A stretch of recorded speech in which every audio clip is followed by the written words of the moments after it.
3 years ago, I woke up in a hospital bed expecting it to be just another day, and it actually ended up being a day that changed the whole direction of my life. It changed the whole path that I took. I remember laying in the hospital bed and the doctors coming in, telling me that they found multiple lesions on my brain and they suspect that I had multiple sclerosis. And in that moment, I was speechless, but had a million questions and I just couldn't ask them. But all I kept thinking about was, what happens now? Where do I even begin? And what is my future gonna look like? And I had no answers, just a bunch of fear and uncertainty. And honestly, it made me feel like my whole life got put on hold, that my whole future had now been written out for me before it even began. And if someone told me while I was laying in that hospital bed that 3 years from now, I would be living the life that I live now, I don't think I would believe them. And it's not because it's been easy, because it hasn't. I still live with MS. But somewhere along the way, I stopped asking, why is this happening to me? And I started asking, what can I still do with the life that I'm given? And that question changed everything.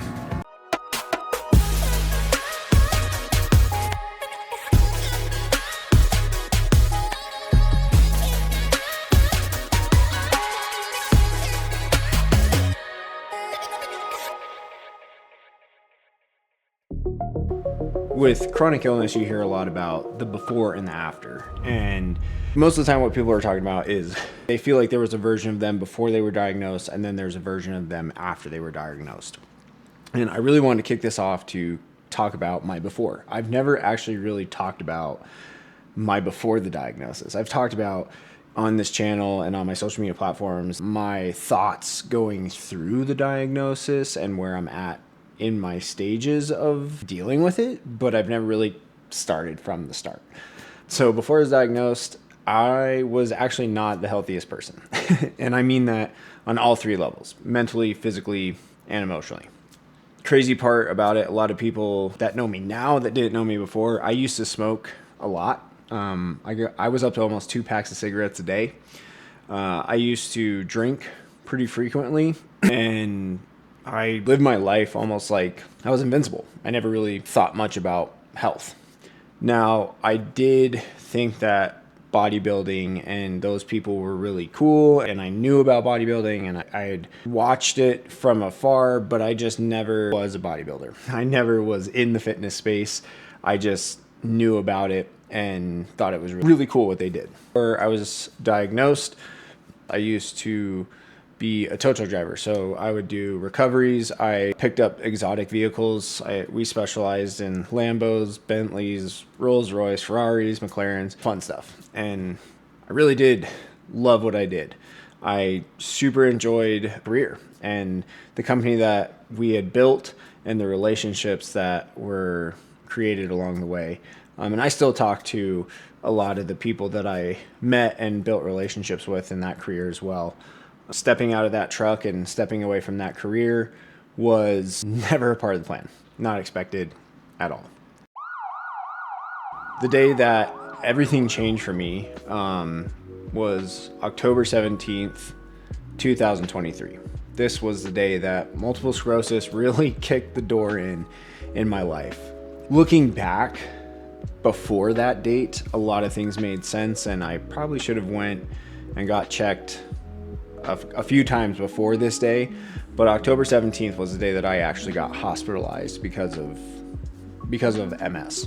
So the type of MS that I have, it's called relapsing remitting multiple sclerosis. And what I went through on the 17th was a relapse. And it was just a normal day for me. I was at work. I was driving my big rig, the big flatbed, down the highway, and I started feeling really hot out of nowhere. And when I mean like hot, I mean like I was sweating. It sucked. And then I started to feel like pins and needles kind of like in the side of my face, kind of down the left side of my body. And started to get pretty nervous because I knew that this was not normal and that something was wrong. So I started to make my way across the highway I had to get over 3 lanes to get to the shoulder, and I looked in my right mirror, and as soon as I looked forward, I had vertigo hit so bad that I couldn't tell you which way was going up or which way was going down. I didn't know my left from my right. It felt like I was just on a teacup ride, just spinning a million miles an hour. And also losing feeling in the left side of my body and just extremely hot. Going 75 miles an hour down the highway. Thankfully, I was able to maneuver to the side of the highway, park the truck, got out of the truck, and stumbled around to the other side of the truck and just knew something was wrong. And I was scared. I was terrified. And I called my buddy and I told him where I was and that I was not going to leave the truck there. And I asked for him to come pick me up and bring me to the hospital and have another driver get the truck. While I was sitting there waiting for him to pick me up, it was probably about 25, 30 minutes. The harder I fought trying to control my feeling, trying to control the vertigo and the muscles locking up, it just felt like the harder I fought it, the stronger it was becoming. And it was becoming really difficult to control. We got to the hospital, and the first group of doctors thought that I was having a panic attack, and they literally were telling me to just breathe and calm down. And I was trying to explain to them that something is wrong. It is not panic. Something's wrong. And we had another doctor come in the room. He heard everything I was going through. He saw my condition. I still was not looking good. I felt like I was just fading in and out. And he said, I think you may have had a stroke and I want you to do an MRI. At the time, I didn't have insurance, so I did not want to pay for any of this. I didn't want any more tests. But Emily had looked at me and asked if I knew if something was wrong. She asked me if something was wrong, and I said yes. And she said, then we need to do this. We need to get the MRI. So I got the MRI, and they kept me overnight. The next morning I woke up, and it was another group of doctors, and that's when they told me that they found lesions on my brain, and they suspect that I have multiple sclerosis, and I need to see a specialist immediately. March 24th of 2024 was when I was officially diagnosed.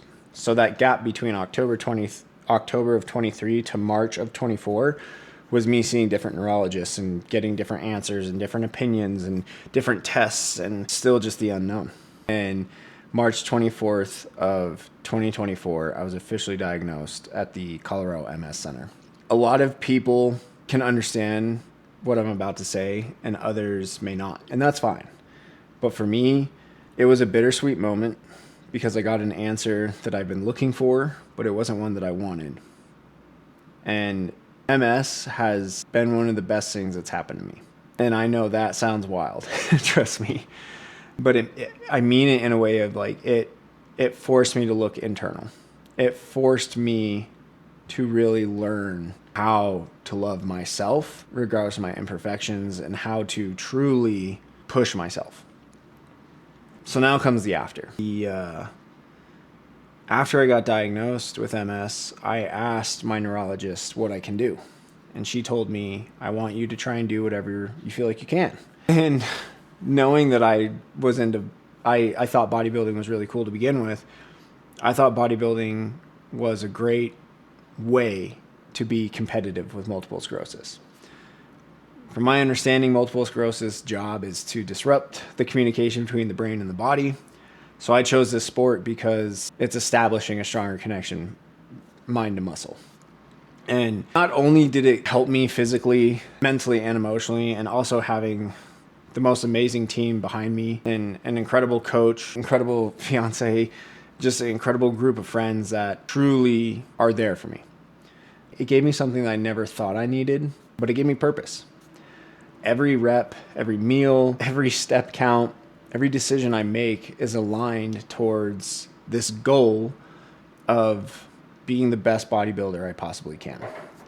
And side note, I still don't even look at myself as a bodybuilder because I just look at myself as a guy who has this dream, has this goal, and is just figuring it out as he goes, and just rolling with the punches. I mean, the one thing with chronic illness, especially with MS, is you're navigating the waters of the unknown.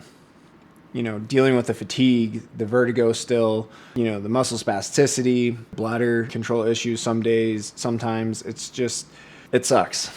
And I want to start putting out on this channel the raw side, and also the deep conversations, the deep thoughts, the things that I experience, the things that I talk about with people in passing throughout my days, and they agree with me. But for whatever reason, picking up this camera and talking to the camera is nerve-wracking. But I think the more I'm transparent, the more honest I am with you guys, the better it's going to help me, because I'm not trying to be somebody that I'm not. I chose a sport that is a savage. At the end of the day, it is a savage. But when you find the right support system and you find the right group of people to do it with, it's worth it. It's amazing. And yes, there is a physical transformation, but there's so much more to that. And if you're newly getting diagnosed on multiple sclerosis to MS, or even just a new chronic illness, I also have psoriasis, and I also have like a blood anemia. So I just want to say to you directly that I know what it feels like to be overwhelmed with the uncertainty and the fear. And I'm not saying that your journey will look like mine. I know it looks different for everybody, and everybody handles it differently. But I want to say to you that you do have a life worth living, and you still have the opportunity to make choices and show up. You know, just showing up for yourself says a lot about your character.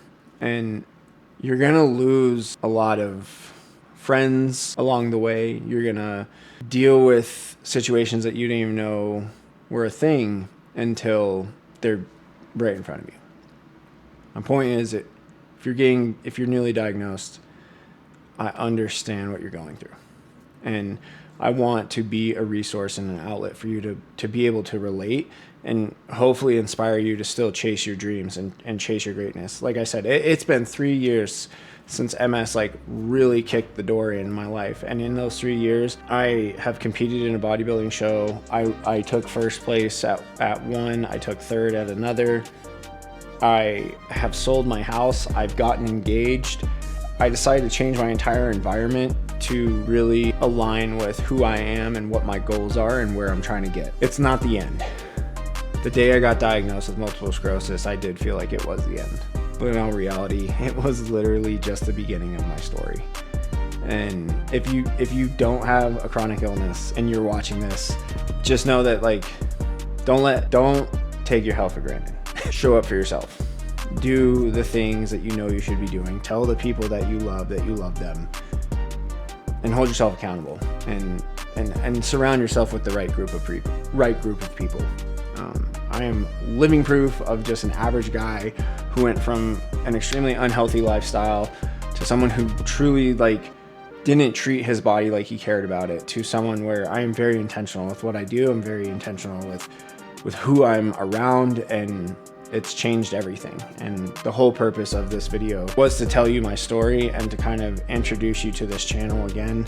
It has been a while since I posted on here. This is actually the first video that I'll be dropping since before my show. And in these last 8-9 months, I have just really been taking the time to try and understand where I fit in this sport and navigate more of the health issues and navigate the things of uncertainty and the hiccups that we've had along the way. And we're going to dive into that in some videos, but this is just a general video to be like, hey, this is me, this is who I was, and I appreciate you being here.